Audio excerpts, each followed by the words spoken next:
Welcome to Pop Chat. My name is Annette Tarpley. I'm the founder of The Passion of Poetry. And today my special guest is Steve Wheeler from the UK. Welcome, Steve.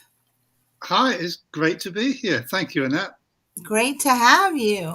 I was excited to have you. I've been watching you for a while and your segments that you do as I approve them on the pop. And so I thought, well, he sounds like a rather interesting gentleman. So, uh, the interesting got you on here. So there you go. We've got Very four good. viewers already. We have one comment already. So I think you have quite a following, I think. And we have hello from Kelly Owen. She's one of my admin. Kelly's from the UK also. Hello, Kelly. And usually I get bombarded. I always call it the British invasion. I get a lot of people from over in the UK that come on here. It's a British invasion. And then hello, Steve. So you're just on there as a Facebook user. So unless you've changed your settings to identify yourself, please, if you make comments, sign your name at the end of it so we know who you are. So what I want you to do, Steve, is that because you have a lot of stuff going on, you have a lot of different talents, which I was not standing in the right lines apparently when the gifts were handed out. But All right. what I want you to do is to tell us about Steve, whatever you want to divulge, it be your personal life, your poetry life, whatever. We don't need to know any kind of, history about incarcerations or anything like that. So you can, uh, just kidding, of course. But if you want to divulge that to us, that would be great. I'm going to give you the stage and we can learn about Steve. Okay. Well, thank you very much. And it's great to be here. Nice to see everyone out there.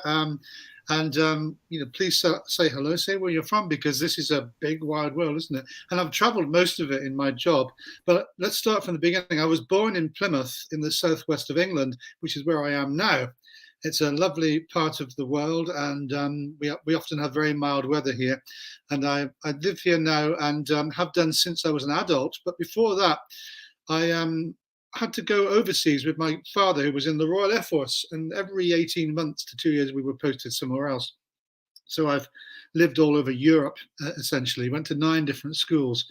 And during my kind of young adult years, maybe late teens, I would say, I started to get involved in poetry.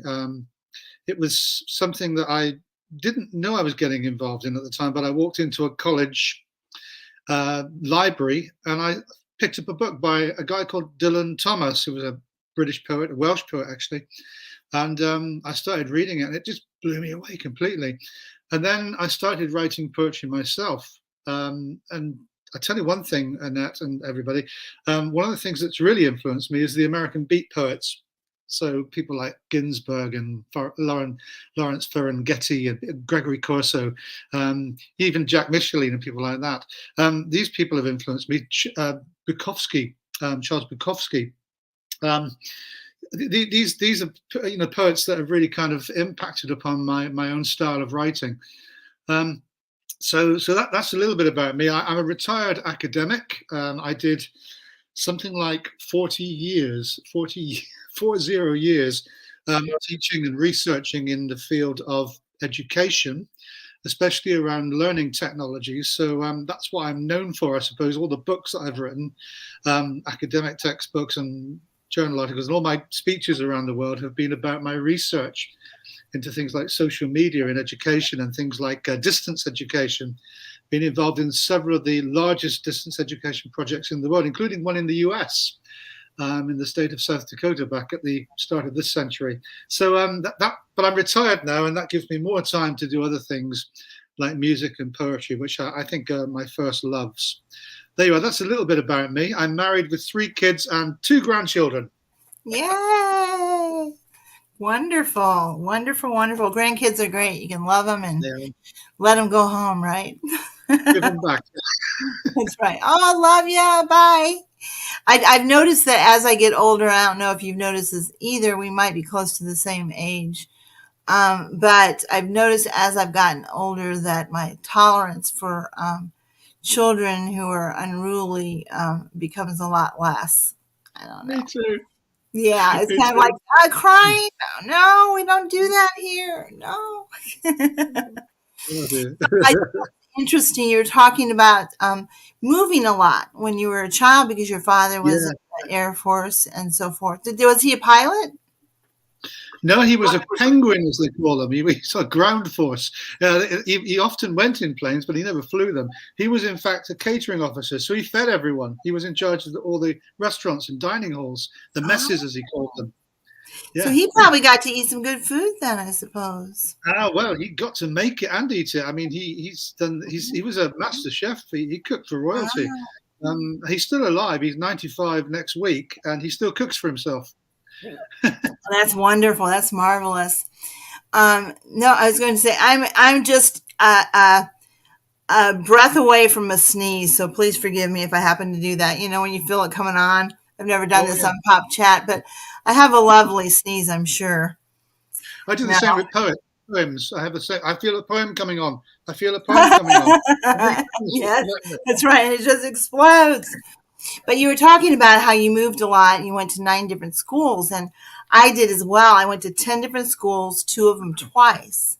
I found it very, very hard. I don't know how it was for you, but I always felt like I always felt like it never had a beginning or ending of a subject matter. I was always in the middle of something trying to figure out how to do stuff. You know what I mean? Yeah, and it wasn't just that. It wasn't about just not making any friends either, because you make friends and then suddenly you're gone or they're gone, because we were all RAF or Army or Navy brats together. And the other thing was that there was no kind of prescribed curriculum at the time. So you'd learn something in one school, then you'd go and learn it in the next school, and you'd miss out stuff that you should have learned. Yeah, exactly, exactly. Or I would just be right in the middle of stuff. It's amazing to me how I ever went to college and ended up with a master's degree and all that stuff after I felt like I was always lost in school. I'm trying to Well, figure it out. that's the same with me exactly. Because the thing was, when I left school, my mother and father met with the head teacher, the principal at the time, and he said, "Steve's a lovely guy, and he's very sociable. He has to be because he moves a lot. But don't ever expect him to be an academic." I was very angry. That same thing happened to me, not to me, but when my first child, my daughter, when she was in grade school, I Yeah, was very furious when I went to her parent teacher conference and the teacher told me that my daughter was a social butterfly and that she would never be an academic. And I was angry with that. yeah, And she was right, unfortunately, but I wanted her not to be right. I mean, Christina never really cared about, mm, grades. I mean, she got an associate's degree and she bartends, yeah. and she makes more money Well, than people with a degree. So, you're right. It's about happiness, isn't it? Really, it's about doing pursuing what you want to do. When I left school, my dad said to me, this is an old adage, but it's true. If find something you love doing, and then you'll never have to do another day's work in your yeah, life. I became an academic, like the principal said I wouldn't. I got all my degrees and my research degree and so on. And at the end, I was supervising PhDs and examining in other places all around the world, Australia, and you know. So teachers yeah. aren't always great. So, are your academic books? Because I know I have a cousin who was very academic, and he was taught and so forth. Or actually he was yeah, he did. He taught actually at Oxford for 10 years, Mhm. and then over in I believe China or Japan, China, I think. But anyway, his books were boring. I could never understand what he was saying. I guess they have their own jargon. His was in political science and economics, that kind of stuff. Yeah, I guess because I'm a psychologist, all of mine are about cognitive processes and behavioral Yeah, management, all that kind of stuff. So a lot of the stuff that I've written has a kind of a psycho babble to it. But yeah, I tried to write in an accessible style, like I do with my poetry. I tried to communicate, because after all, that's what poetry is all about, and that's what teaching's all about. They have that same commonality of being yeah. able to connect with people. Yeah, and you've been writing since you were very young. So why don't you go ahead and just share one with us? I'm anxious to hear you do your thing because often on your show that you have or your tapings that you have, you're doing other people's works, right? Very Yeah, often. I like to champion people's poetry, especially if they're unheard. That's why we set Yeah, up the group Invisible Poets, because people are invisible until they become known, yeah, if they ever do become known. And there's so many poets that are brilliant, but their voices are never heard. So I often read other people's to try and yeah. expose them to, the general I public think it's more. very important, and that's a lot of what I do too. Is I try to do this and other things to really Yeah, give poets exposure because there is a lot of marvelous talent out there that we need to tap into. So, and we have a absolutely. lot in our community. Pop, my group, just turned Yeah, over to 50,000 yesterday, and now it's yeah, 51,000. We've been going up 1,000 every day. In incredible. 2,000, two of the days in the last, yeah, it was crazy because we just turned over to 40,000 at the beginning of the month, and it's just That's been rapid crazy. And I know growth. yours is jumping too as well. You get really, Yeah, I think we set it up about 8 or 9 weeks ago. It's about 2,500 now already. So it goes people, so fast. yeah, But that's people really, actually encouraging, isn't it? That there's people who, yeah. There's a lot of yeah, interest in poetry, even though a lot of people are closet poets. They do actually love poetry, and because it goes, it goes into your head and then straight to your heart. I think that's the whole point about poetry for me. yeah, yeah. And, Well, I'm going to give you the stage. I'm anxious to hear your work. So okay. here you go. Well, I'm going to read from this book to start with because this one is my most recent book, and it's got a rather strange format. You can see there's lots of grayed out, words and so on, lots of different sized fonts as well in it, because I'm trying to communicate more than just the poetry itself. I'm trying to communicate the idea and the concept behind it. And this book it's all about the night time, and it's all about, if you're a poet, you know this. It's about not being able to sleep because you've got so much poetry inside you. You've got to get out. And the only way you're going to be able to do that is by staying up, of course. So there's 3 poems in here at least about insomnia. This is called The Hollow Hours. All right, I'll read this one. I'll perform it for you. Undreamt scripts and obscure actors stand and peer through curtains of each slowly waning day while twilight twists to separate the dying lights from the darkness of the hollow hours. The nightfall stretches out its fledgling wings to usher in a sullen world, commencing slow ignition of the pinprick stars. Low on the horizon, like a bloody slash, flowing past my gaze, the burning embers of the dying day play out their final crimson act.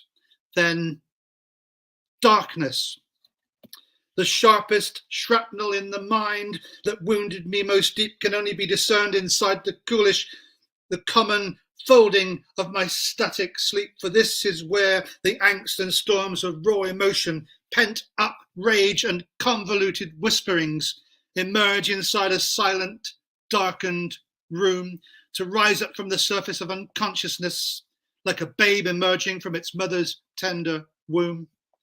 Oh, how can this be voiced in common terms when it is complex as the software codes that calculate perverse trajectories of a wandering star? Oh, how might it be said when all my meaning has been swallowed up inside the day like fleshly morsel eaten by a hungry hound? This strange meandering of my restless mind reveals to me how I must view my world.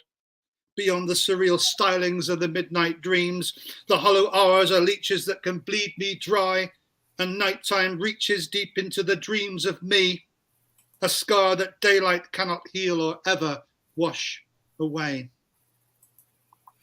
Wow, marvelous. Loved it. Loved it. Loved it. It's such a powerful reading. You're a very good orator, so you do a wonderful job of doing that. Must be all I've that tried. time that you did all that lecturing and stuff, or whatever you did. Maybe it's all that stage work. But Yeah, the thing is, what you've got to do, I think, is in this case, I'm trying to convey the frustration, but also I suppose, the gratification of being able to write poetry so late at night or early in the morning when everyone else is asleep yeah, and the world is silent, and yeah. there's nothing to interrupt your mind. Yeah, it's marvelous. It's funny how we write about those things.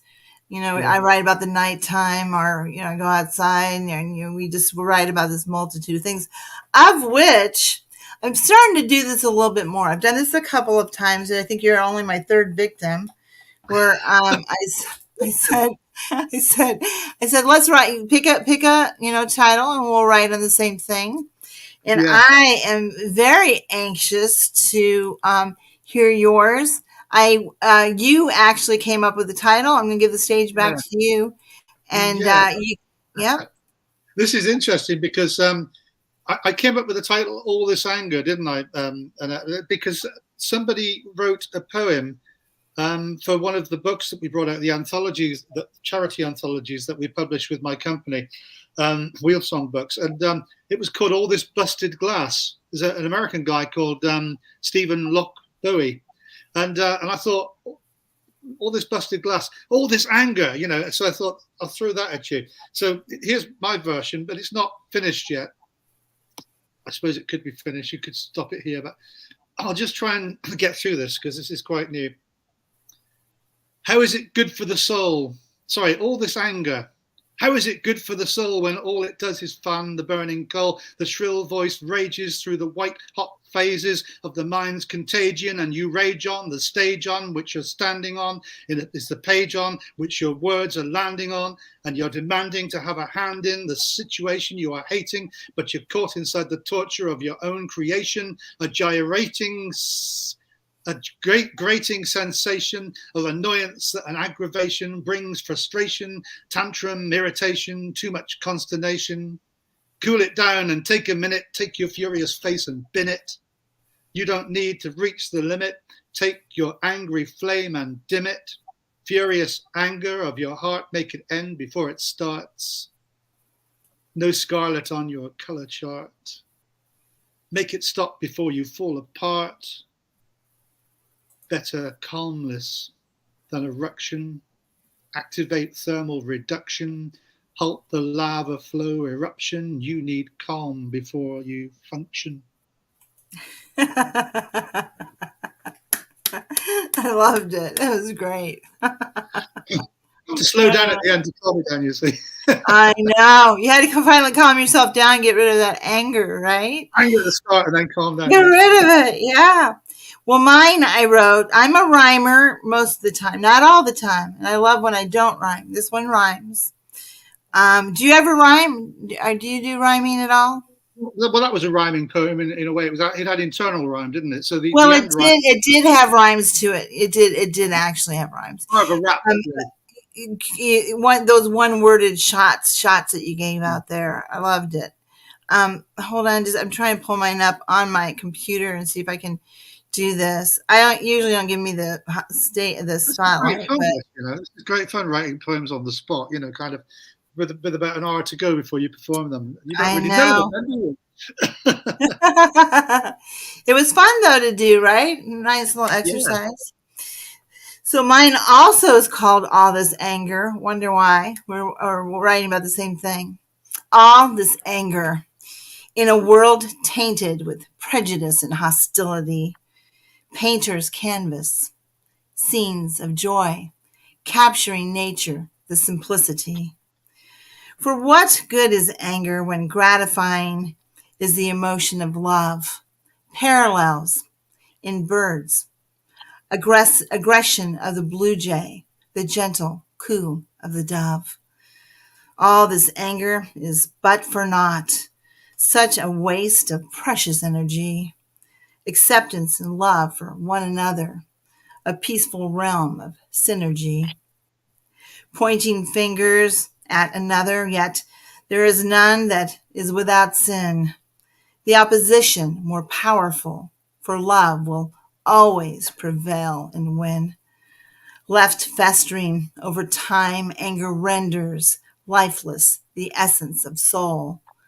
The only remedy to relinquish, to love, heartbeat of life, making us whole.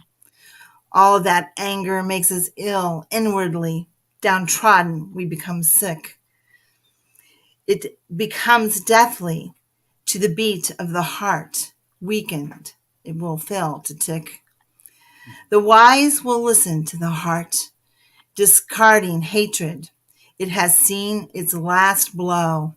Anger, a wasted emotion. Only in the presence of love will we truly thrive and grow. So that is my little tidbit. Very good.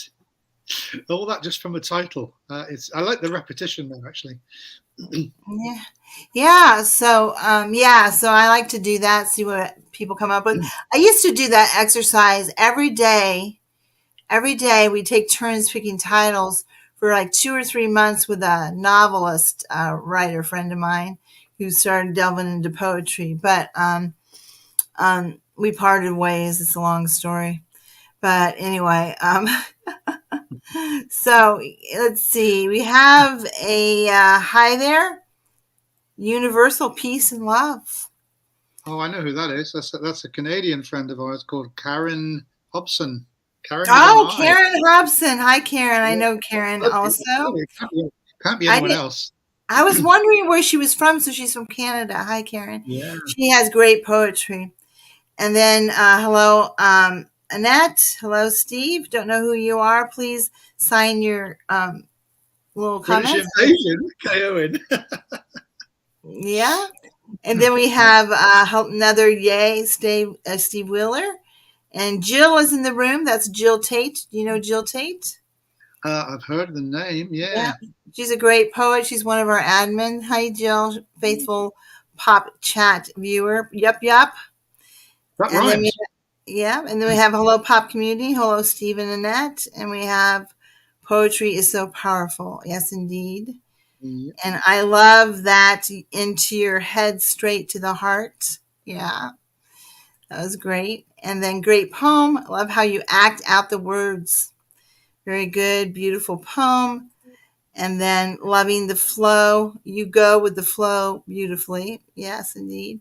Funny how that just inspired me to make a poem. That's what it's Good. all about. Yeah. Chain link. We are inspiring. Boom, boom. Yeah, it's a domino effect, I guess, huh? Yeah. Boom, boom, boom. Wow, so powerful rendition and reading of your nice poem. I love it. That's from Vince Valdez. Hi, Vince. I had a name like Vince Valdez. That's brilliant, isn't it? Kind of VV. It's a poet's name, isn't it? VV. Yeah, he could go like this and say, this is his signature. Yeah. Oh, I like that. And then what is it? Yes, oh yes. And then they're really chatty back here. They're not usually that chatty. Wow, what a rapper, brilliantly read, Jill. And then something all of the time. Not sure what that is. Take your furious face and redeem it. Wow. Somewhat somewhat funny. Beautiful Annette, thank you. And wow, Annette, love this last. Jill always calls me last. Beautiful poem, thank you. Well, thank you for your comments, everyone. And wait, I think we have, nice. And then we got what? I love Rhyme Paradigm, committing grammar crimes. I love that. Yes. I do that on purpose too. Beautiful poem, thank you. And then we got there you go. So, and then another yes, Jill, Universal Peace and Love, Unwritten Emotions in the House. You know who that is? No. And then we have Joff Edwards. Hello, Joff. Jeff. Jeff is it Jeff? I'm yeah, sorry, Jeff. He's one of the members of Invisible Poets. Yeah. Well, I think he's a member of Pop too. I think I've awarded him. I just didn't know how to pronounce his name, so sorry, Jeff. Works both ways. I know, right? Okay, so here we go. Great, thank you so much. So I'm going to ask you a question. I ask a lot of people. I don't know if you watched any of the Pop Chat, but this is the question. Yeah. You have come across Aladdin's lamp, and you can have whatever 3 wishes in the world you want. It does not have to be literary, theme at all. You can have whatever you want. What are you going to wish for? Oh, am I allowed to say world peace? I can't, can I really? Because it's not going to happen, not with the current leaders. I think one of the things that really hits me a lot is whenever I go overseas and I go and see absolute poverty and deprivation, especially children suffering. So I'd like to see all children fed and clothed and fed, and housed properly with fresh water and maybe a good education. Those are my kind of key wishes, I think. Everything else is secondary to that because the children are not our future; they're our Nothing present. selfish, no selfish little wish, no kind of Um, I've got everything I ever wanted because I retired early. I set up my own company, which I always wanted to do. I had a great career teaching hundreds of students who many are still in contact with me. I traveled the world. I've got a great family. My wife and we've been together for 38 years now. congratulations. I met her on her wedding day. She was going to get married to someone else. That's a true story. There's a poem in there. So But she she'd didn't run go away. down the aisle? She didn't go down the aisle that day? She ran away a week before they were meant to get married, and then I met her on the day she was due to get married to someone else. So there you are, and that was obviously destiny. So I yeah, love that. I I've always got ask people who have been married a long time because I have not had much luck with it myself, what the secret is to a um, long, lasting marriage. the secret is persistence. Keeping going together, even when you have furious rows and fall out over silly things or big things. Is to Right. just continue to love each other for who you are. It's not about the outward appearance; it's about what's inside and how you connect. And we've had our problems like any other married couple do, but we know we're meant to be together. That's wonderful. Marvelous story. There's a book in there. I don't think there's just a poem in there. I think there might be a book in there, Steve. And since One you day, publish, Steve is a publisher also. And what was the name of your publishing company again? publishing companies, Wheelsong Books. Obviously, Wheel Song, because I'm a musician. I play several instruments. Um, I thought Wheel Song, maybe we can publish music as well eventually. But at the moment, we're publishing solely poetry, exclusively poetry. Yeah. Have you ever delved into anything else like short stories or anything like that? Not really. I've published a few of my own short stories, and I've published a few of my father's short stories. I brought a book out for him about 3 years ago called Inspirations. In fact, that was the reason why I set the company up, because I wanted to publish some of his work. He's a brilliant writer. So your Um, dad's a writer too. That's wonderful. well, Did he encourage you, or how does he feel about your writing? How does he feel? I think he admires what I'm doing, but I admire him as well because he's my dad, and he's 95 years old. He's seen a lot of the world, and he's lived through a war. He got bombed during the war, bombs falling Oh, all around him. He describes these kind of things in a visceral way.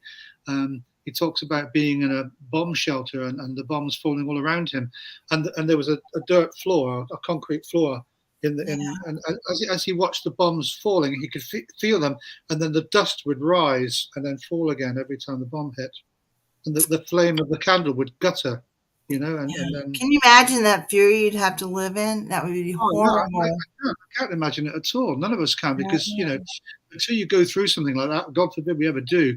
Until you do, who knows? So he tells all sorts of stories about the war and about his 11 brothers and sisters, Wow. um, all Wow. older than him, many of them actually fighting in the war, some in sea Wow. battles in the Navy, others on gunnery emplacements in the Army, and so on. Yeah, it's incredible the stories he talks about. And that's why I published his book for him. And that's why Wheelsong came about, really. And now we have something like about 30 books we've published over the last 3 years. I can't remember the name of the book. Maybe one word or two words. I don't know. It's a short name, but it was. I remember reading it. I don't know, probably maybe 20 years ago. And the author was a man who was in the war. I think more as a child, but anyway, it told his story. But he wrote the book when he is his first book, and he wrote it when he was in his 90s. I thought it was Yeah, marvelous. I thought it was so neat. That's a yeah, wonderful thing about writing, right? absolutely. Doesn't matter how old you are. If you got It's a eternal. story to tell, yeah. It's Do you ever eternal. do any fictional writing? Do you in your or storytelling in your poetry? I have done. A lot of my poems are fictional. I write poems about emotional breakups and Yeah. people dying and people. Oh, Steve, are you okay? And they don't realize it's not about me. It's fictional. Yeah. That people are Yeah. so caring that they think I'm writing It's about. about you. Yeah. What got me into poetry again as an adult, well, 5 years ago is when I went through my divorce. I wrote my I'm Getting Divorced Ticked Off poem. Last week, I'm doing psychiatry in a nursing home. Last week, I went to visit somebody who was a schizophrenic, but he loved literature. So I only know about three by heart. And one of them is that one because it was my therapy as I was driving down the road. And I recited it for him. He was like, his mouth just went open. He's like, that's the best poem I've ever heard in my life. And before I said it to him, he kept telling me, "Oh, you." Beforehand, he kept telling me about some poet. Write their name down. I want you to look it up later. They're a great poet. And I said, "Okay, great." But and then I think I said I wrote one about bullying. Were you ever bullied? I was bullied a lot going to school to school Yeah, to school. I was bullied certainly. Yeah, yeah, definitely. Yeah, I imagined you were. My best one, one of my best ones, my signature one is the Ballad of Ned about bullying, and that I want to make into a novel. I see it as a movie someday. So someday maybe. Wow. Screenplay and all that. Yeah. I I pitched it to a screenplay writer who wrote for all the major studios, and he wanted to take it on, but I didn't have $11,000 to pay him. So Oh, you know. that's a lot of money. People come to me when they want to publish a book and they say, "How much are you going to charge to publish my book?" And I say, "Nothing." If you go to a publisher and they ask you for money, they're not really a reputable publisher, I don't think. I publish books that I see are good, that Potential. they've got potential, and then obviously Wheelsong will actually fund the production costs, design of the books. I mean, some of the designs we've got. I mean, this one here. I don't know if you can see that. Yes, That's nice, that's the lovely. latest anthology, charity Is that anthology. is that sea glass supposed to be like sea It glass? is. It's sea glass, but it's an old Beautiful. friend of mine who I've known her for 40 years. She lives down in Cornwall on the south coast of Cornwall, and she goes down on the beach and takes these pictures. That's in fact two images combined, composite. Wow, it's beautiful. She's actually made the actual sunlight glint off the stones. Very clever work, and she Yeah. gave me that because it's a charity book. Wow, that's marvelous. So I've spent tons of money on my first book, and I've since had agents calling me about it, saying, "Oh, your book was voted out of whatever," and we want to. They want we a major Simon and Schuster wants to buy the rights to it and publish it and all this other hoopla. I don't know if it's really true or not. So I figure it's probably some scammers trying to scam me.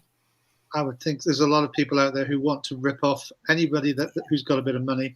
Don't listen to them. If you go to a publisher and they ask you for money, then leave as quickly as you can through the nearest door. Yeah, I've had lots of. My first one cost you tons of money. Tons of money. It was a package. I didn't know any better. It was new. We have a comment from Sarfraz Ahmed, sending Hello, love, brother.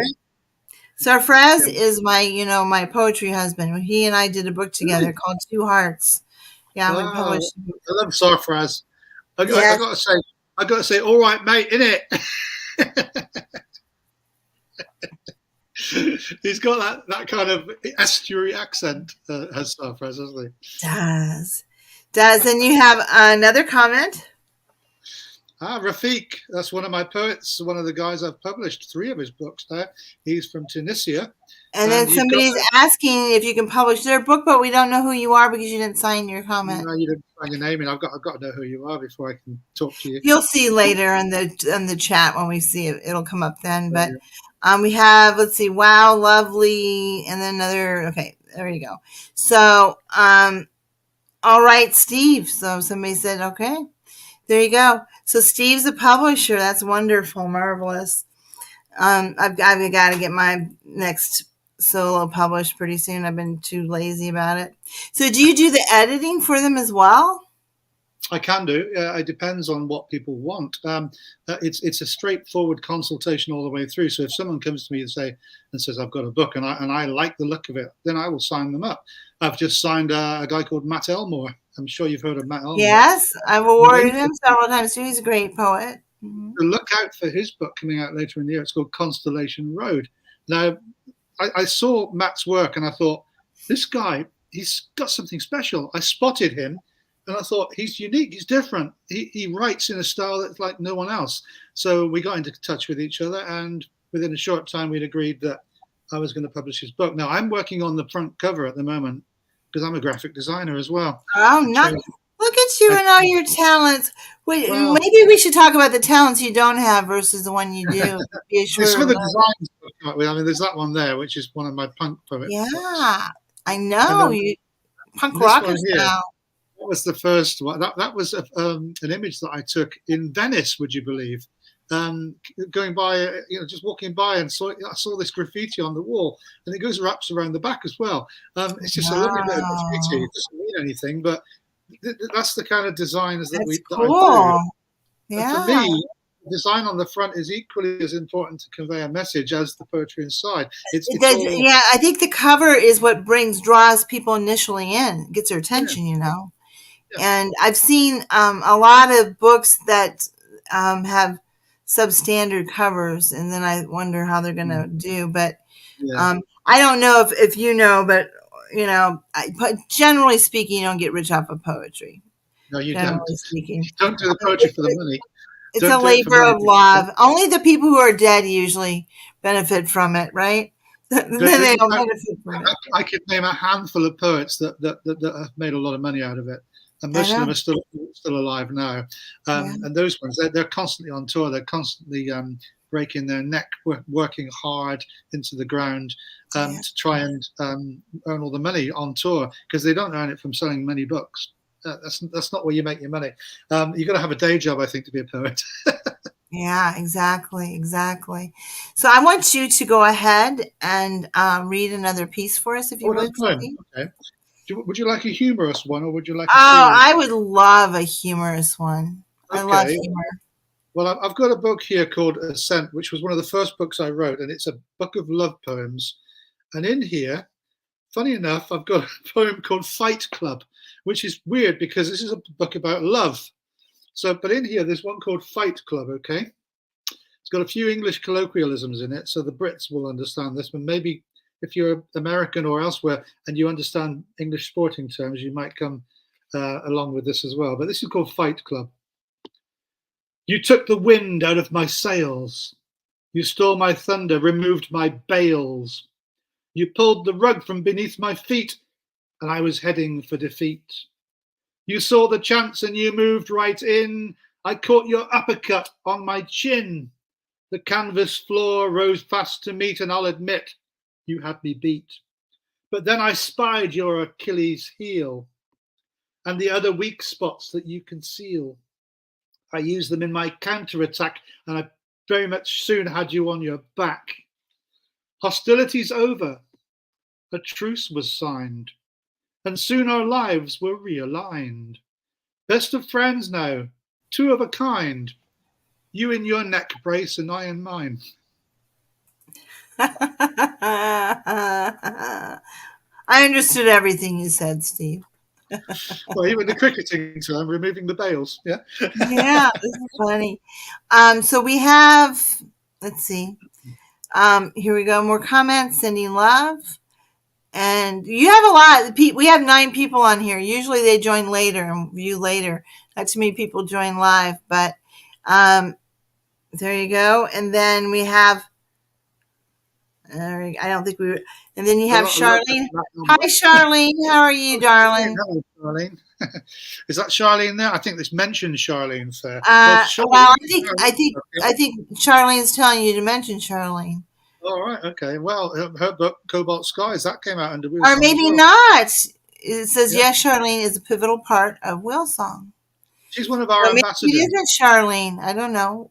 Maybe she's not here. Yeah. Love your poem Fight Club. Great. And then I love boxing. Wrote a few myself. There you go. And then I we bet you got will. Ha Ha Love It.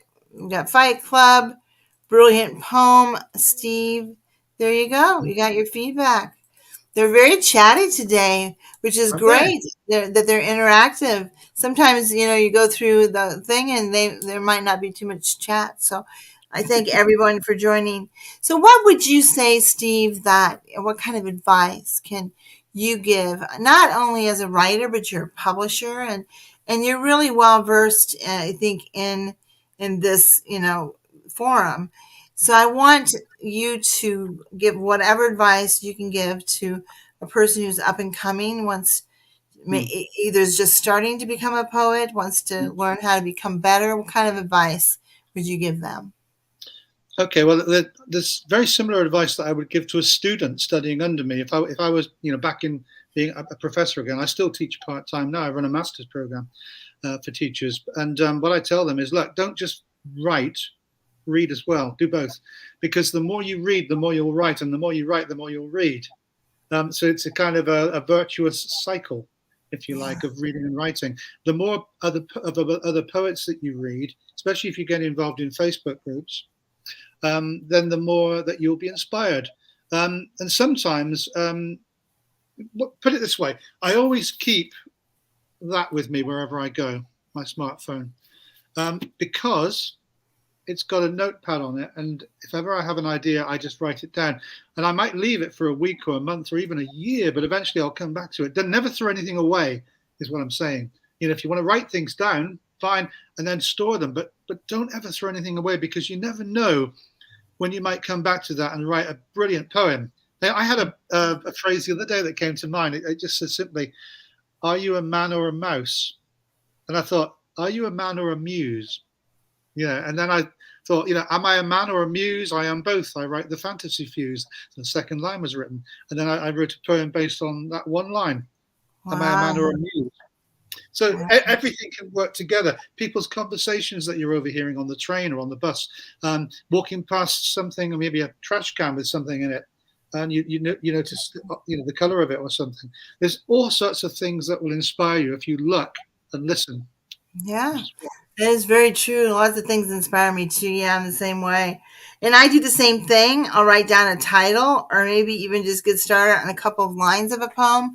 I don't do it Yeah, very often where I drop it and then I thumb through it and come back over it later. And then, yeah.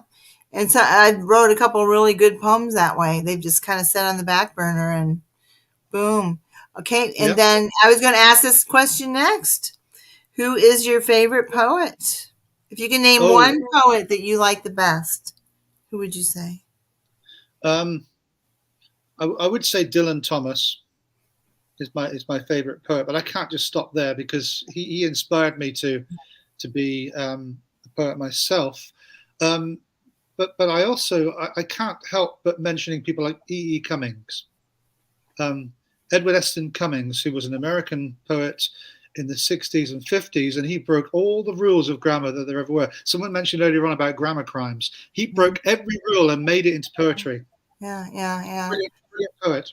I purposefully will change things up and not use proper grammar because I think that whatever it is I'm writing at the time sounds better with that. I don't do that very often, but there's a lot of grammatical errors in the poetry we read. But things that should be plural that aren't plural and things like that are the things that bother me. So Yeah, I think one of my biggest sins and pet peeves about poetry is it drives me absolutely insane. Hopefully you don't do this, Steve. But I do not like when people do not title their works. It is putting your stamp on it. It me neither. Me neither. I'm constantly mentioning it, and I'm I do constantly. too. I make posts all the time. It's like, would you write a song? Would you have a baby and not name it? Because when we Exactly. write, you're giving birth. You're giving birth. And you're not going to name Exactly. your baby? It's madness and not titling a poem, because how are you going to remember where it is? In the language? I don't think it's yours, so to speak, until you give No. it a title. You know what I mean? Once Even you though once you've you written it. Yeah. Go ahead. Well, Go ahead. once you've written a poem and you read it, it's no longer yours anyway. It belongs to everybody who's heard it, because they will put their own interpretation on what you've written, even if you didn't mean that. They will put their own Right. interpretation on it. But if you haven't got a title to your poem, then I read it out, I'm going to put a title to it. I will make up a title, because I can't stand poems without titles. Well, I don't. I give Poet of the Week awards every week, and I refuse to award untitled poems. Good for And you. Take the I've made the announcement again this week. I've done it many times. Or recently, I even sometimes I'll private message somebody. I'll say I really want to award this, but it's one of my pet peeves. If it's not titled, I don't award. Yeah. So yeah, it's just one of my things. It needs a title, doesn't it? Oh yes. So yeah, do you have any other pet peeves about the poetry? Apostrophe mistakes. I hate apostrophe errors, because, that means that people aren't paying attention to what they're writing. It's sloppy to me. I pick it up with my students, definitely, because in academia it's anathema. Too much or too little? What you mean, apostrophes? Yeah. There's only two reasons why you should use an apostrophe, but people use it for all sorts of things. But it makes it look like it belongs to someone. Then I use it. When I use it as the pausing of when I'm going to read it. So to me, when I'm writing a piece, I'm specifically doing it how I want to read it and have a pause. So that's why I do all that stuff in it. But go ahead and tell me more about how you feel about it. You're talking about hyphens, though, aren't you? Not apostrophes. An apostrophe is when you have, I'm sorry. No, I'm talking about commas. I'm sorry. Commas, yeah, okay, commas, right. Well, the apostrophes are either used for possession, like this is a net, and a net with an E and then apostrophe and S on the end belongs to a net, or it's used for a contraction where there's a letter missing, like didn't. You put it between the N and the T of did not. And there's no other reason why you should ever use an apostrophe. So I see people writing poems with an apostrophe after the S. Who does the poem? Poems what? What belongs to the poem? Poems. So to me, it really just distracts me and detracts from the message of what they're trying to say. It could be a very serious poem with really emotionally charged words, but it's all negated because of that silly little apostrophe in the wrong place. And I know I'm a pedant with that, but I'm a purist when it comes to apostrophe use. Yeah, my big thing is them using verbiage that is singular when it should be plural. Oh yeah. That drives me crazy. I don't know why. I can't. What I'm talking about. I can't even think of an instance, but you know what I'm talking about. They need to put an S on the end, but there is none, or. Or where they switch tenses halfway through a verse. I know. From the past to the present. Right. I try to be careful with that, because sometimes I don't know if you've ever been writing and you catch yourself doing it and you think, oh, that's wrong. Do you do that yourself?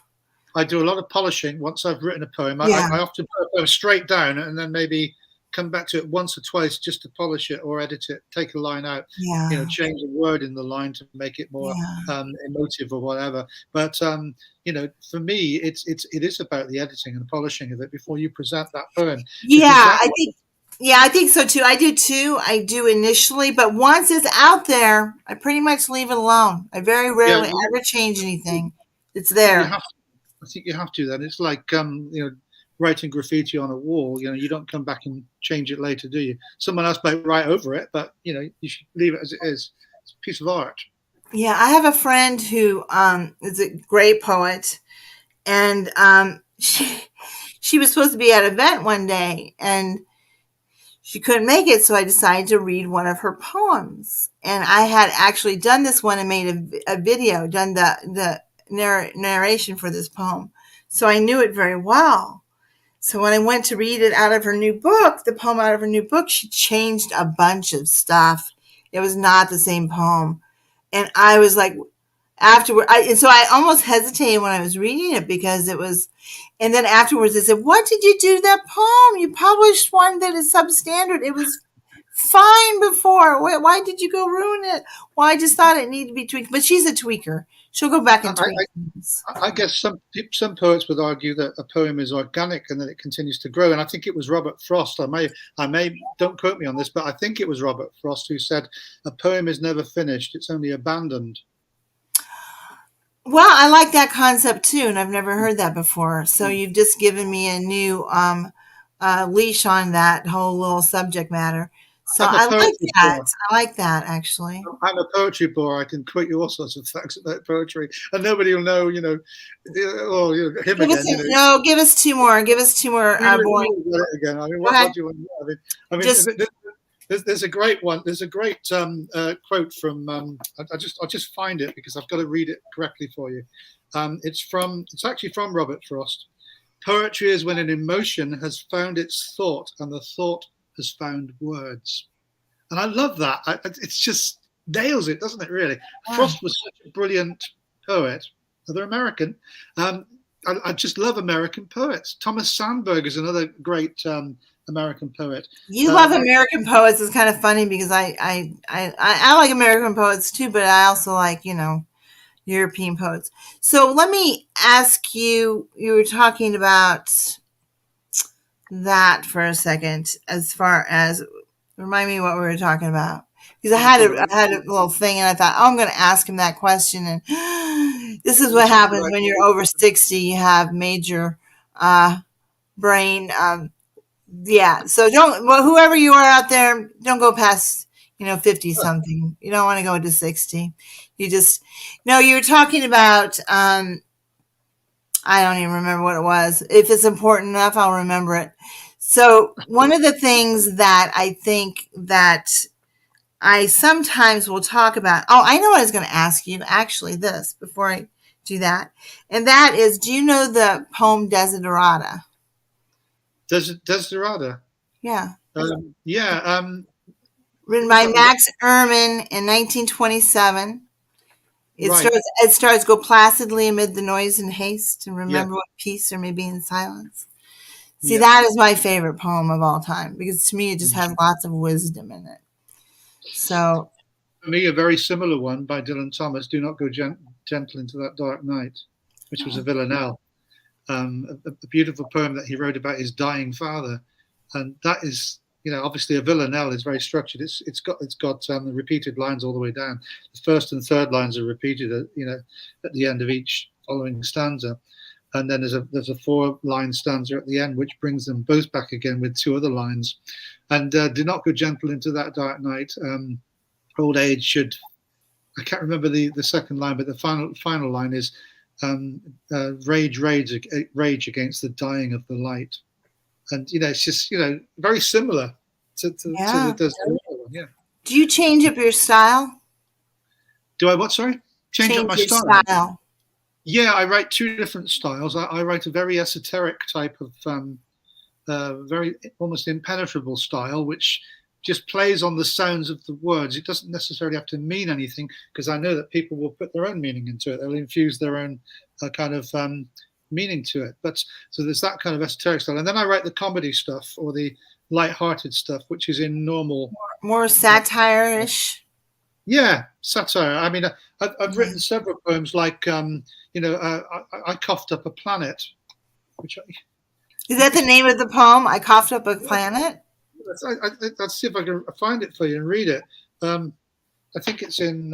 It's in Shocks and Stares. I think that one there, which is full of screwy poems. It really is. Let's see if I can find it. Or maybe I'll read you another one. No, I'll tell you what. I'll read you this one, because this is called "I Ordered an Uber and a hearse showed up instead." Right. I love that. Yeah, go for it. Let me get you to full screen. Then I'll try and find the other poem for you as well, which is a very short one. But I wrote this because I'm a member of the Royal Society of Arts, and every month they bring out a magazine. And in it, one month, just after the pandemic started to die down, some psychologist had analyzed all the kind of the dreams and nightmares that people had had during the pandemic. And all I did was I took several of the lines out from that magazine and fused them into a poem with some lines of my own. And so this is "I ordered an Uber and a hearse showed up instead." I ordered an Uber, and a hearse showed up instead. If I'm still breathing, then someone else must be dead. I'm haunted by the nightmares that are swirling in my head. I ordered an Uber, and a hearse showed up instead. My mind is being squeezed like toothpaste into overload. I'm dreaming of tsunamis while a hurricane rains down toads. Jellyfish glow on the sides of the gelatine roads. My mind is being squeezed like toothpaste into overload. The medical staff were marching, staring straight ahead, their white coats gleaming as their shoes trailed crimson red. And there was I wondering if it was something that I'd said. The medical staff were marching, staring straight ahead. I ordered an Uber, but a hearse showed up instead. A regiment of androids tried to climb into my bed. My sanity is gone and all my common sense has fled. I ordered an Uber, and a hearse showed up instead. That's the kind of rubbish I write. That is marvelous. I love it. That's my new. That kind of remind me a little bit of Paul Bernard. Yeah, kind of, yeah. Yeah. So Paul Bernard is kind of a lot of things like that. Sorry, I've had bronchitis forever. Oh my gosh, all about bronchitis. I've even written poems about it. Yeah. So that was marvelous. I loved it. This is the one I was telling you about here. This one here. Is that the one I threw up a planet? I just coughed up a galaxy, actually, which is okay. Yeah. Why don't you read that? I want to hear it. It's the poem. I misquoted myself there, but then again, it's getting late, and I am a lot over 60 myself. I'm nearly 70, so this is I just coughed up a galaxy. Right, very serious poem. So pay attention, class, and listen. Right, do not titter at the back. All right. I just coughed up a galaxy of stars into infinity.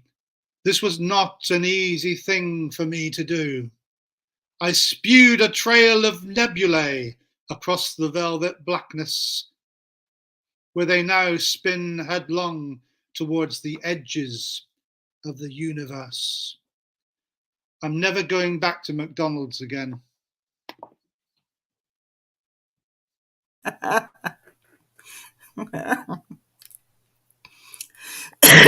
was funny. I did a really poor limerick one time. Did you?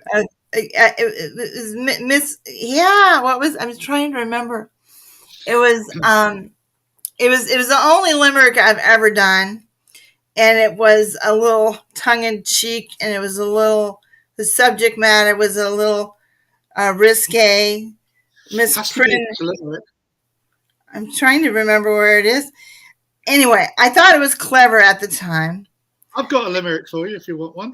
Oh, do you? Yeah. It's not mine. It's not mine, but it's fairly humorous. You might laugh a little bit at this one. This is there was a young man from Nice who did rather strange things with geese. Then he went too far with a budgerigar, and the parrot phoned the police.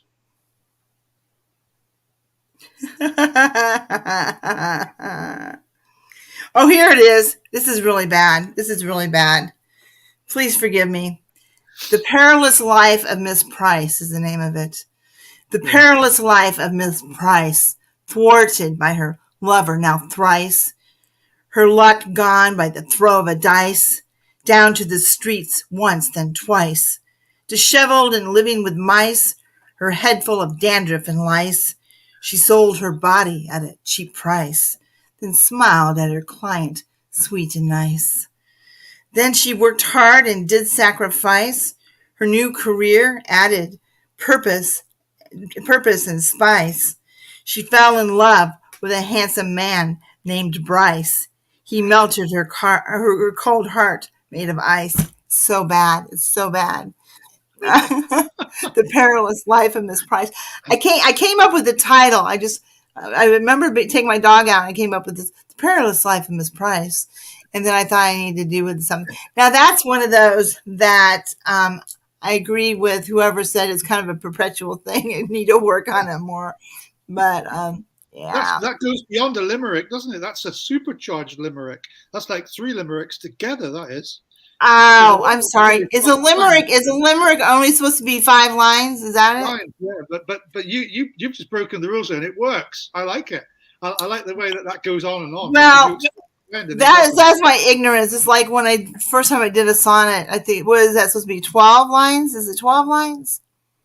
Sonnet is 14 lines. 14 lines, and I think I made it 12. And somebody said that's not a sonnet, and I was like, oh my gosh, I didn't know it was supposed to have 12 lines. Forget about it. I just thought a sonnet was like a nice little love poem. I didn't realize it had rules and everything. And there are some rules. Have you There ever are. done the Tangico? I like doing those sometimes. Which one? It's Sorry. the ascending and descending order. You start with one word, or you start with 5 words, and you go down to one, and then one to Yeah, five. it's I've called a done. nonogram, isn't it? You go to nine syllables from one, isn't Nope, it? this has nothing. This has to do with the words versus Oh, syllables. right. Okay. Well, that's probably something I'll have to investigate because I haven't They seen call those. it Tangico. It's like Yeah. TAN, and in parentheses is like a G, and then co. Tangico. But yeah, I've done quite a few of those. I enjoy doing those. Um, so anyway, I laugh, oh laugh, Bryce. I love it. Yeah, Jill actually has, I think, come up with a few limericks. But do you do you have any? So you're sitting there, and you've taught. And this has kind of been my big pet peeve since I've been into literature, or really writing poetry. Is that I'm really, to me, poetry has become a lost art, so to speak. There's not the interest in it that there once was. People, I ask people every day, do you like poetry? And 80% of them say, no, not really. So I just, I don't know what to do to entice Well, people back into it. the thing Um, is, we're all using poetry every day. Poetry comes into play in songs, of course. Songs are just poetry with music behind them, and yeah. we're constantly singing these songs. We're doing poetry, so I can't understand why people would say Yeah. that they're not interested in poetry. Whenever When they say that, whenever they say they don't like it, I say, but you like music, you like songs. Yeah, well, songs are poetry and music. And in yeah, England at the moment, in the UK at the moment, should I say, that there's quite a revival of street poetry, urban yeah, poetry. People like Linton Kwesi Johnson and John Cooper Clarke, Mike Garry, Benjamin Zephaniah. All these people are writing and performing stuff which is very much kind of in your face stuff. It challenges you yeah, into thinking about social conscience and deprivation and all sorts of things. But it's done in a very humorous or kind of visceral style. And there's a lot of that going on in the UK at the moment. So yeah. I wish we had more of it here and more spoken word artists. Last week, actually last Sunday, for the first time, I went to open mic here in town. For some reason, yeah, I got the email on my thing, but it wasn't for poetry. It was more. I was the only poet there. They were all musicians. And so I stood up and did my poetry, but they loved it. There weren't like a huge amount of people there, but they were like, oh, wow. Made somebody leave the room crying. I didn't mean to do that. But, really, wow, well, you know, that's an achievement in itself. yeah. Well, that was mine getting divorced, ticked off poem. It must have hit us, little spot. But that was nice to be able to perform. I was nervous though, and I've done it many times here in Yeah, this forum. yeah. But it's different when you're up on a stage and they're looking at you. The So biggest audience I ever had was reading poetry. I've had large audiences, 2 or 3 thousand people speaking, which is one thing. But when you go out and present your poetry, that's another thing because that's part of you personally. If I'm speaking as a lecturer or as an invited speaker somewhere and they're paying me, then I'm putting stuff out there which is research based and provable. It's got evidence behind it. But when you're a poet, you're kind of exposing yourself. Really, you're exposing your soul, your mind. And I remember working at a festival once, and I was running something called the Fringe, which had about 1,000 people, and I was introducing all the bands, and in between I was reading poetry, a lot of knockabout stuff, but also some serious stuff. Somebody came by from the main stage, saw it, and said to me, "Would you like to come up onto the main stage and read that?" I said, "Are you joking?" They said, "No, seriously, would you?" I said, "Right, okay." So they got me up onto the main stage, and in between the acts, I read some poetry. There were 24,000 people in the audience, Oh and it's wow! Let me touch you crazy. here. Let me touch you. Oh, there you go. You're almost famous. 24,000 people. But you know, the really interesting thing was I wasn't so much worried about that 24,000 people out there because that was like wallpaper. You know, after Yeah, the first 20 rows, you could just see nothing but kind of right. little faces. What I was worried about, or kind of what I was nervous about, was the two guys that were standing on the side of the stage watching me, who were the compares, because they were both well-known published poets. Yeah. And I'll mention their names to you because one was the Liverpool poet Stuart Henderson, and the other one was the guy who's now the biographer of the Beatles, Steve Turner. Oh, And they were really? standing on the side of the stage. And as I went off afterwards, they both patted me on the back and said, "Well done, mate." And I thought, wow, that meant so much more than it Oh, was. oh, wow, wow.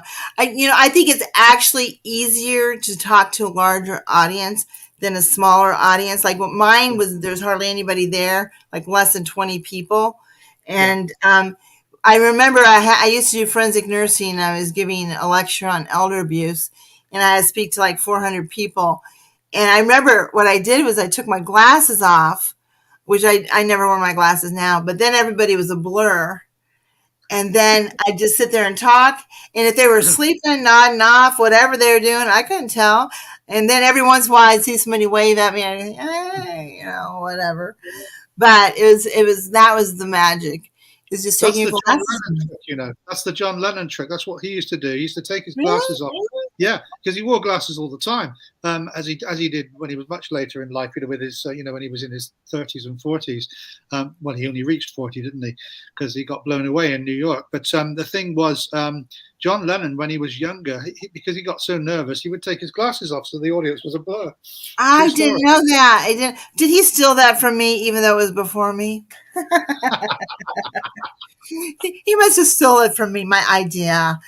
No, I really didn't know that, but now that I do, that's amazing. But it really does work quite well, you know, because if they're falling asleep or nodding off, you don't know. You know. And I end up putting some humor in mine, so people will be a little bit entertained. So anyway, so is there anything that you think should be off limits as far as poetry?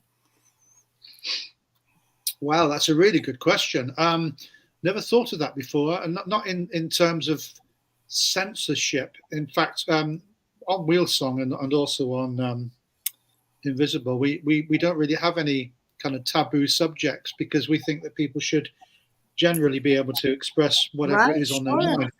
If on the other hand they're starting to promote something horrible like racism or child abuse or whatever, or even promoting something like suicide, which Facebook will take down anyway. You know this as an Yeah, admin. yeah, yeah. We have to be careful, and we have to take those things down before they even start. So, but when it comes to being in the outside world, maybe on a stage somewhere, I don't think there is anything that you could say no.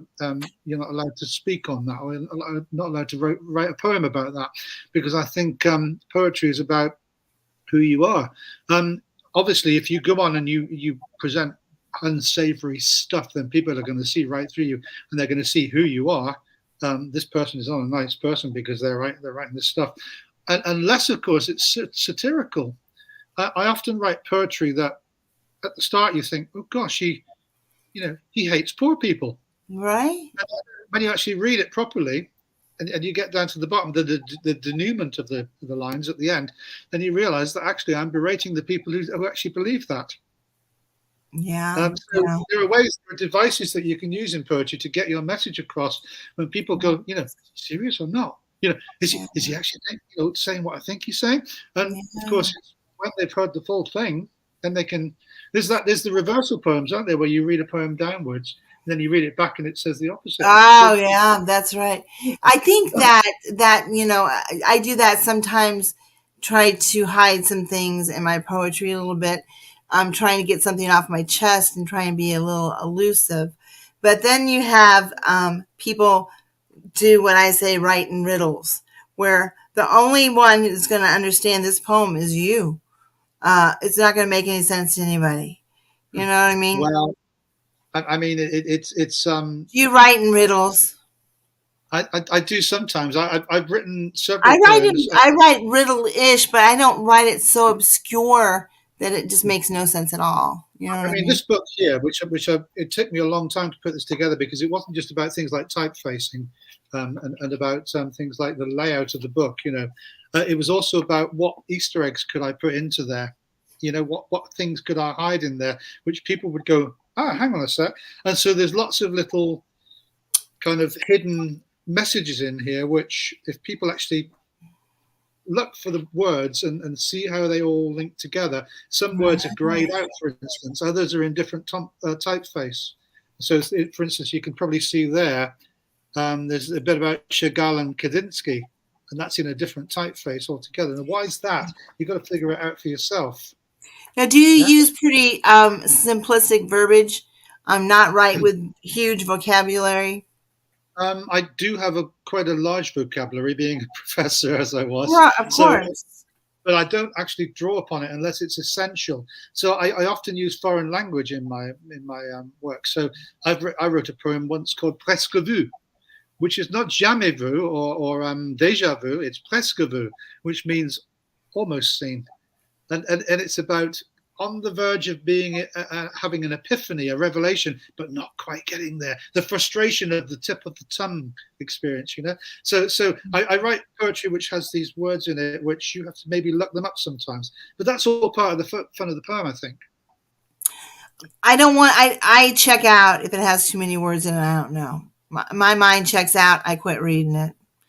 So Well, you that read one to me like that because maybe I know most of the vocabulary in it. I don't Well, know. I've got one here called Inner City Nighttime Blues, and it paints about 6 different vignettes. See, there's a word, vignette. But I know what vignette. I got it. So see, you actually have a more vocabulary than you think you do. Most people do. no, So most I people, do. I do. I just so I want you to read something that you think is more that way and okay, see if I okay. can understand it.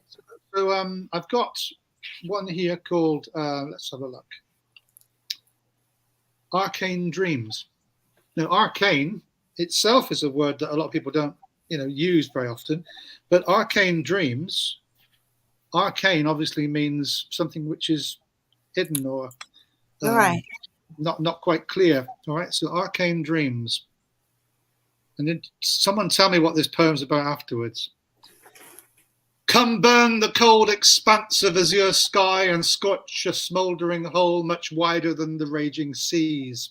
Pour down the molten heat of all that has existed and will ever be into the cradle of our fragile memories. For who shall hold the memories of the earth and safely store them up to offer for the ancient record of posterity? To whom will all humanity turn when hope is gone and all our hopes are shattered into misery? Come overthrow the towers of our arrogance and lay to waste the banquets of our foolishness and pride till every high and mighty deed is toppled to the ground and any flickering flames of final hope have long since died. O poor souls of the wilderness of night who weep for lack of inspiration, from their arcane dreams and wake to cry, the sun crashed slowly into the long horizon, leaving nothing for the world save for a black and cold, bejeweled sky.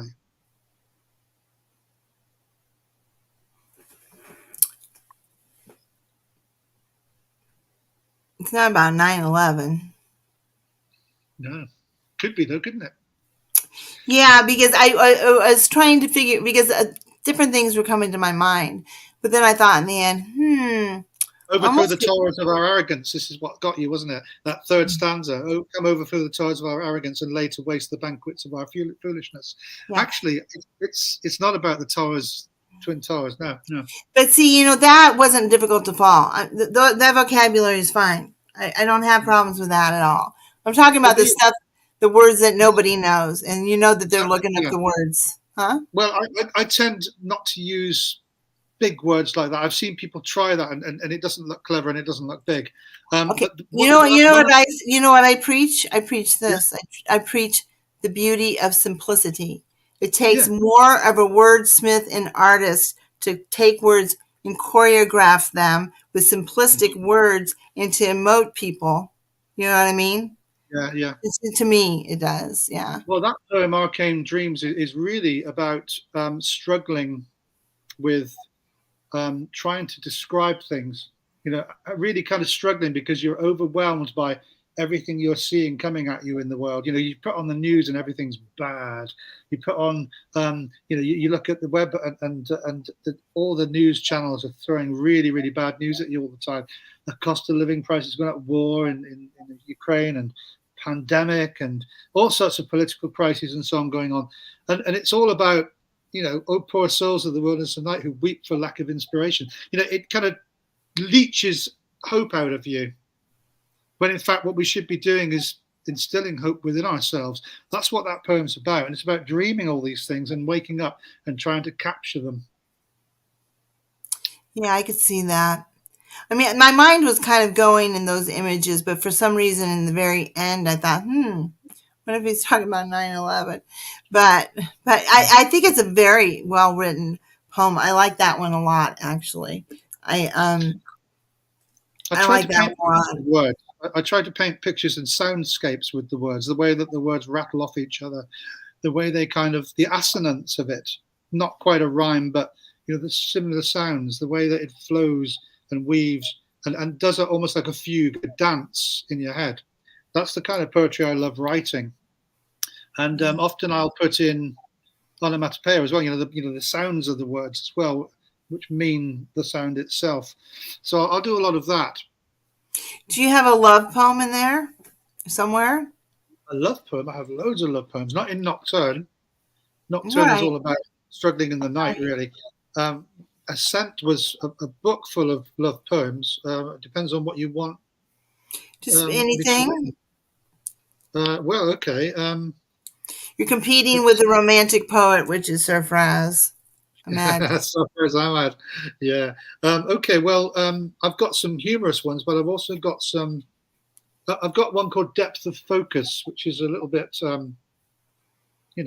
erotic, I think. But here we go. Depth of Focus. We were love making even before we touched. The electricity arced between our eyes across that silver space, like a stream of positively charged ions in the equilibrium of our attraction. All else tunneled dimly in the dance of our gazing. All faded into inconsequence as the object of our mutual focus brightly burned between us.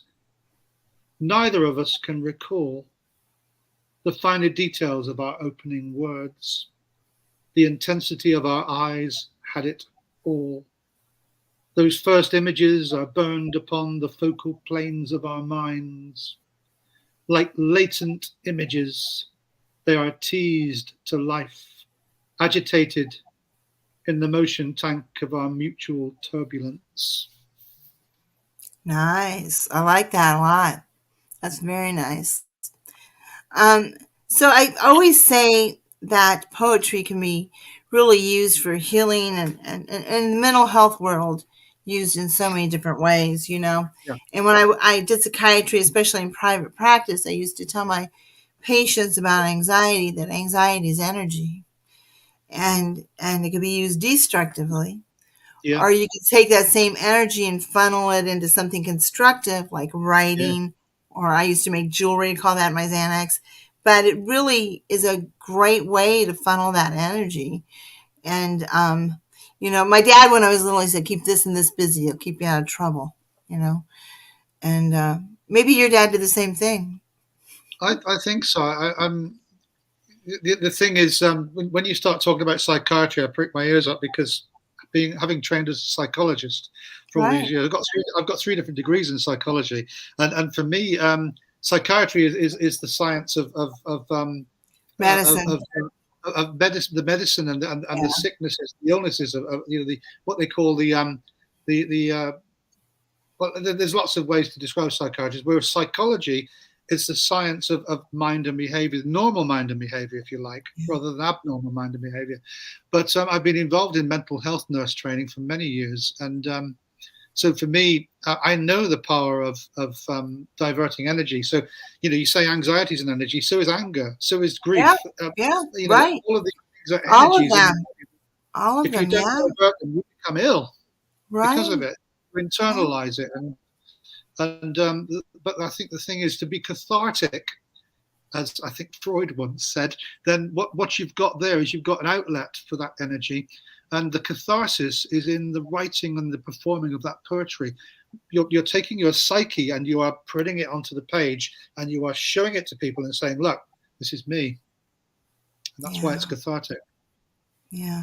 I always would a lot of times say, you need to get something, you need to work through something, you can work through it, you can write about it.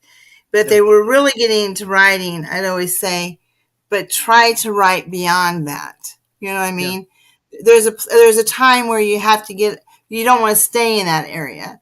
So yeah. write about nature or love or whatever it may be, so you Mm. can, move your mind in a different direction. Because if you write about, oh, woe is me forever, Yeah. and I can I, write some darker stuff. I can write some darker yeah. stuff, but I mean, yeah, we've all written dark stuff, especially when we've been in a dark place, perhaps. But the thing is, like you say, the trick is to actually give yourself a positive title and write to that title, or look at a positive image and write about that image. There's yeah. lots of things you can do to actually reframe where you are into something It's else. interesting because I'm having one of these tomorrow with someone else, and I think he's a life coach or something. Anyway, as well as a writer, but I gave you the same project, and you picked the hate one. He picked self. Mm. That's the Yeah, name of the poem, is self. So I yeah, took that in a totally different direction, a positive kind of affirmation type thing. yeah. I used to tell my patients too, for every bad thought you have of yourself, think of two good thoughts. You'll get tired of that after a while, won't you? Oh, no. Oh, now I got to think of two good things. I hate my ears, but oh, my hair looks pretty good today. But yeah, my kids, when they were little too, I did that. You'd say something bad about somebody, said, "Well, now tell me two good things about them." Yeah, I think the thing is, you see, we're dealing here with the world of poetry, where there's a lot of people who are broken and injured inside. They've had maybe addictive problems, or they've had problems with emotional breakdowns, or even schizophrenia, or some other kind of organic illness. And I think the whole point of it is it's an all-embracing thing, poetry, because we can all come together, support each other. That's what these groups are for. That's what Passion of Poetry does, is it supports people within that community, massive community, but little pockets within that community, aren't there, that support each other and know each other. And I think that's the beauty of poetry. It's a universal way of expressing yourselves, and there's no right or wrong way to do it. Yeah, we've been mentioning some of the faux pas, some of the structural issues of writing with apostrophes in the wrong place and grammatical errors and so on. But ultimately, there's no right or wrong way to do poetry, as long as you are expressing yourself and being creative in the way you do it. Yeah, yeah, yeah. About a year ago, I was doing psychiatry in a nursing home. In the place I was going, almost everybody was on a ventilator. And one of the ladies would always want me to recite a poem, and her eyes would always light up, and she'd have this beautiful smile. And I just thought to myself, how she just has this very loving look about her, but how could she be in that kind of mindset when she's on this ventilator? But anyway, the last time I saw her, she mouthed the words, "Will you remember me?" And then I wrote I don't know, I can recite it by heart, but it's my most looked at YouTube video, and I recited that one actually. It's once Wow. I was vibrant and full of life, a bold and strong woman was I. Youth and energy enveloped my spirit, invincible and spry. No constraints to what I could do, only limited by my mind. Of a tough stock I was made, yet I was gentle, I was kind. Will you remember me when I'm gone? Will you remember my smile? Will you remember the dance of my eyes, knowing me was worthwhile? I'm older now. My hair is gray and it's lost its luster and sheen. I'm still young at heart. I'm really not as old as I seem. My mind is clear as I think what impact I have made. Wrong choices I once chose. Tears lined the path I paved. Will you remember me when I'm gone? Will you remember my smile? Will you remember the dance of my eyes, knowing me was worthwhile? I miss you, my friend. Now you are gone. Your spirit is at rest. I missed your laugh. I missed your voice. Your smile was always best. An impression you made within my heart, kindred spirits from the start. I felt your angelic spirit ascend when from this earth you did depart. I will miss you, my friend. Dazzle the stars with your smile. Glow of the moon dances in your eyes, knowing you was worthwhile. so Beautiful. when so when Yeah. she said that to me, I said, "Yes, I will always remember you." Sometimes we meet people once in our life, and they make an impression upon us, and we always remember them. Mm. Yeah. People have an impact on each other, don't they? I mean, it's. I think I heard something today. I read something today, and it said, when you meet someone, you're either meant to be having an impact on their life, or they're meant to be having an impact on your life. You don't think it's ever a mutual thing? I think there's a I think it mutual could be. thing. I think it could be, but I think it's about having the impact. We don't just pass each other and not have an impact. No, Someone's no, going to. I think there's purpose in why we meet people and they come into our lives. Yeah, But that's what it means. I very often think it's kind of this kind of tandem thing. I mean, Yeah, we kind of get something from each other. We synergy. actually my life coach that I was doing for a while. Yeah, I haven't talked to her for a little bit, but I was helping her a lot too. I got her into poetry, very cathartic for her. So yeah. it ended up kind of, yeah. So I'm keeping you up past your bedtime. We have went over No, our it's not time. past the bedtime. It's Um, actually, I'm just seeing at the clock. It's 9:30 here in the evening, and it's just got dark outside. I think it's kind you of can still a bit twilight out there. do But you turn into a pumpkin? do Do you I turn? turn into a pumpkin? No. I knew a farmer once who turned into a field. Do you have a good joke? A good joke. I've got loads of jokes. I mean, what do you want to joke about? Give me a I don't. subject. Well, he's got to be fairly clean because we have yeah. But I mean, just a good joke. Well, there was this man. He was very bored because he was a barman, and the bar was empty, and he was sat like this with his elbows on the bar, and nobody was buying any drinks. There was no one in, and he noticed a little beetle, walking across. So he stopped the beetle and he said, "Do you know, little beetle, that once upon a time a pop group was named after you?"